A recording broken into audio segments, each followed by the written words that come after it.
안녕하세요. 백모 박성현입니다. 이번 노가리 제9탄은 세금 복지로는 나라 망한다 이 이야기죠. 우리가 살 길은 오직 근면 자조 자립뿐입니다. 그런데 말하고 보니까 새마을 기본 정신과 아주 비슷하군요. 근면 자조 협동이 새마을 정신이죠. 아무튼 모든 힘을 다해 노력해서 내 힘으로 내 발로 우뚝 선 독립적 개인이 되겠다. 이게 근면 자조 자립 정신입니다. 우리는 이 길 외에는 다른 길이 없어요.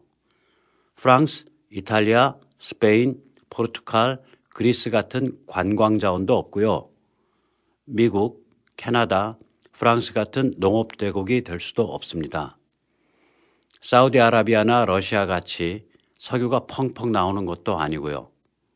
세계 시장을 겨냥해서 열심히 공부하고 열심히 일하는 것. 그것이 바로 우리가 살아가고 번영하는 방식이죠. 그러다 보면 엄청난 것, 위대한 것을 이룹니다. 사는 방식이 정직하기 때문이죠. 그 생생한 예가 르네상스입니다. 네, 르네상스요. 서양 현대 문명을 탄생시킨 바로 그 르네상스요. 이게 모두 인구 6만 명짜리 조그만 이탈리아 도시에서 시작했습니다. 이탈리아 중북부의 피렌체가 바로 그 도시예요. 영어로는 플로렌스라고 하죠. 항구 도시도 아닙니다. 그냥 조그만 내륙 도시입니다. 지금부터 700년 전인 1300년대 초부터 약 200년 동안 여기서 르네상스가 시작했습니다. 이걸 두고 피렌체 르네상스라고 합니다.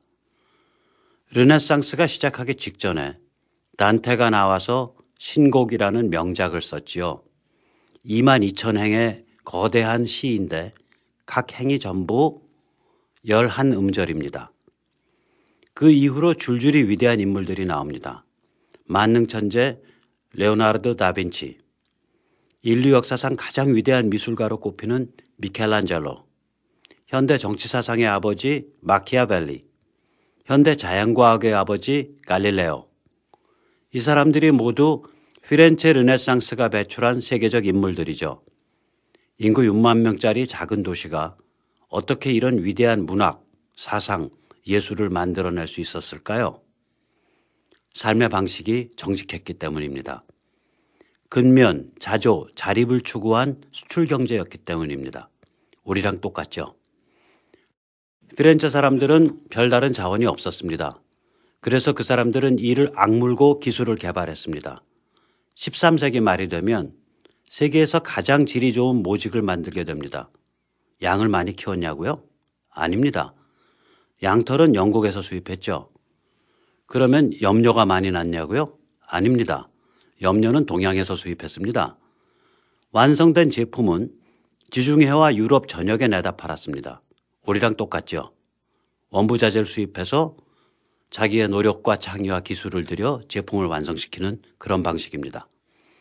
14세기 말이 되자 피렌체는 최고급 모직뿐 아니라 유럽에서 가장 질이 좋은 비단도 만들게 됩니다. 이 역시 마찬가지입니다. 원부자재는 누에고치와 염료죠. 누에고치는 지중해 일대의 양잡 농가로부터 사왔습니다. 염료는 동양에서 수입했습니다. 그래서 휘황찬란한 비단을 만들어서 유럽 전역에 팔았어요. 피렌체는 또한 정치적으로도 엄청나게 활기찬 에너지가 넘치는 민주국가였습니다. 우리랑 똑같죠, 이것도. 요즘 민주주의가 아니라 당시는 700년 전이니까 상인과 제조업자들이 정치를 주도했다는 점에서 민주주의입니다. 근면, 자조, 자립에 바탕한 수출 경제에 정치적 자유가 결합한 덕분에 피렌체는 유럽에서 가장 부유하고 강력한 도시가 되었죠. 게다가 원자재 수입과 완제품 수출에는 금융이 필요한 법입니다. 그래서 유럽 주요 도시에 피렌체 금융업체가 진출하게 되었습니다. 그 유명한 메디치 가문은 바로 금융업을 했던 가문입니다. 당시 피렌체 금화를 플로린이라 불렀는데 금의 순도가 워낙 높고 일정해서 유럽의 기준 화폐로 사용됐습니다. 이 같은 번영 덕분에 피렌체는 르네상스를 탄생시킬 수 있었습니다. 근면, 자조, 자립을 기본 정신으로 삼고 자유민주주의를 기본 질서로 삼아 세계 시장을 겨냥하면 우리 역시 번영을 지속할 수 있습니다. 정부가 다 알아서 해줘야 돼. 내 인생은 정부가 책임져야지. 돈이야 세금 걷어서 쓰면 되지 뭐. 그런데 나는 세금 절대 안 내야 돼. 당연히 안 내야지. 이런 썩은 사고방식을 가지면 국가부도가 난 그리스 같은 꼴이 되고 맙니다. 그래도 그리스는 세계 최고의 유적지와 풍광을 자랑하는 나라이니까 살 길이 있습니다. 우리는 다르죠.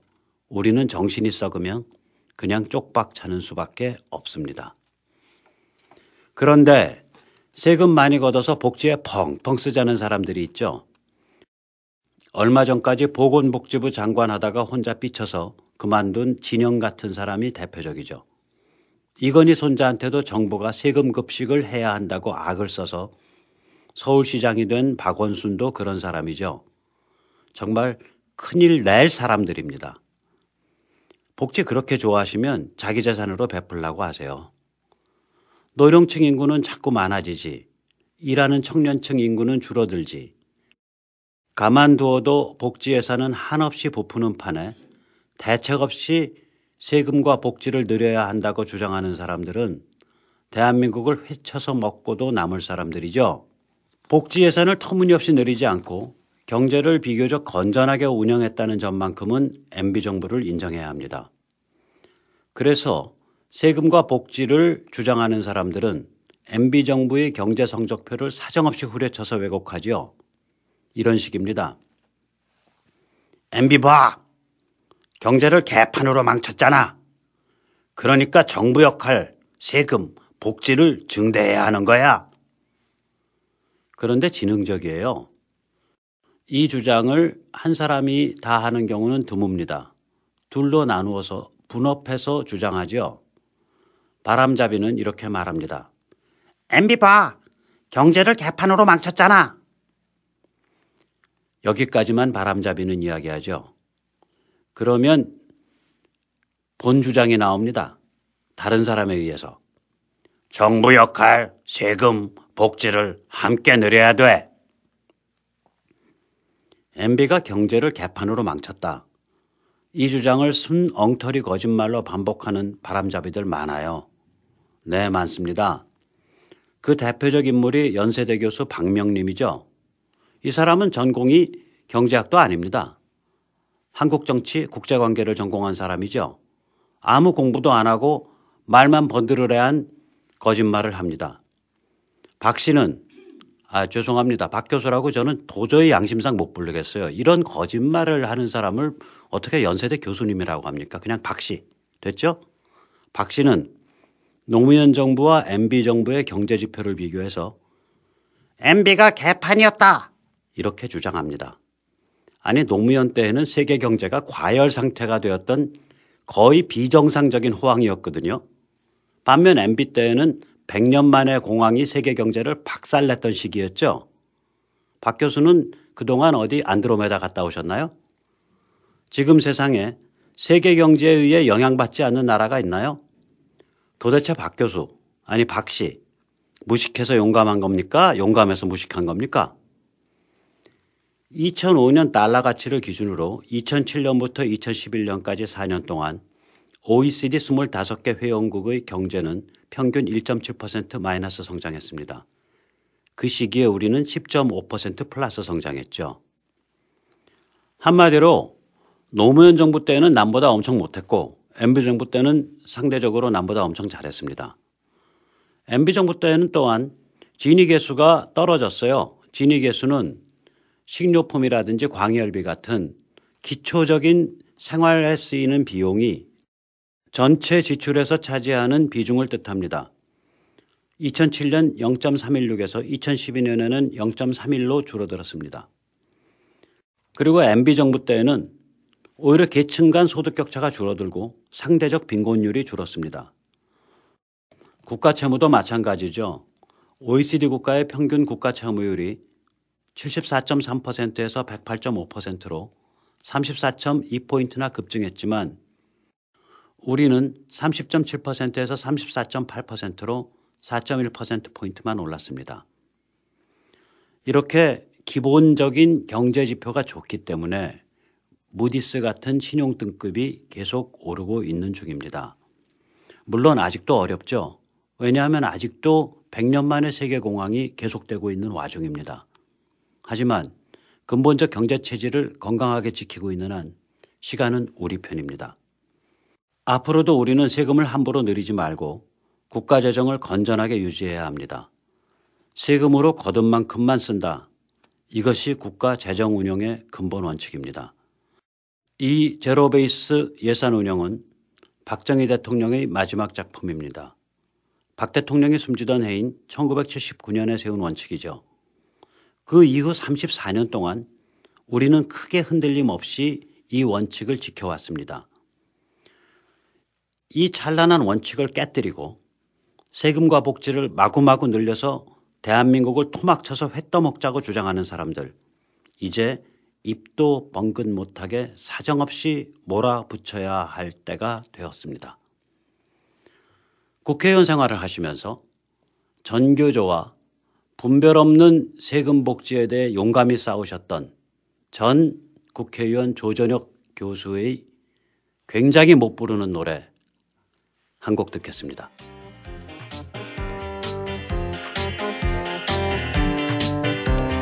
국유재산 팔아 국채도 찌고 펑펑 쓰는 거라면 뭐든지 좋아.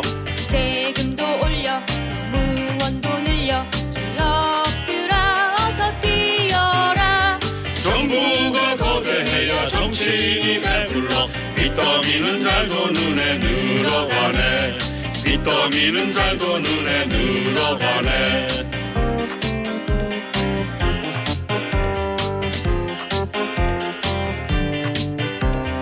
여기도 주고 저기도 주고 정부가 할 일이 너무도 많아. 의료도 무한 상급식 무한 세금 폭탄 이리 오너라. 인생을 책임지는 무한복지 거대 정부. 세금 천국 잘도 돈에 돌아가네. 세금 천국 잘도 돈에 돌아가네.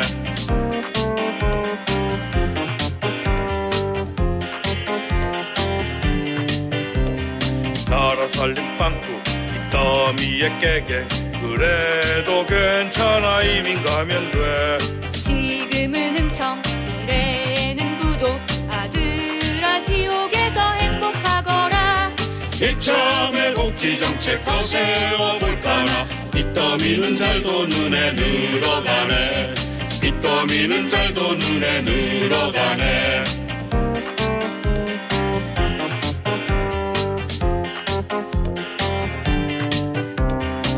가부도 나든 세금 지옥 오든 알아서 잘 살아보거라.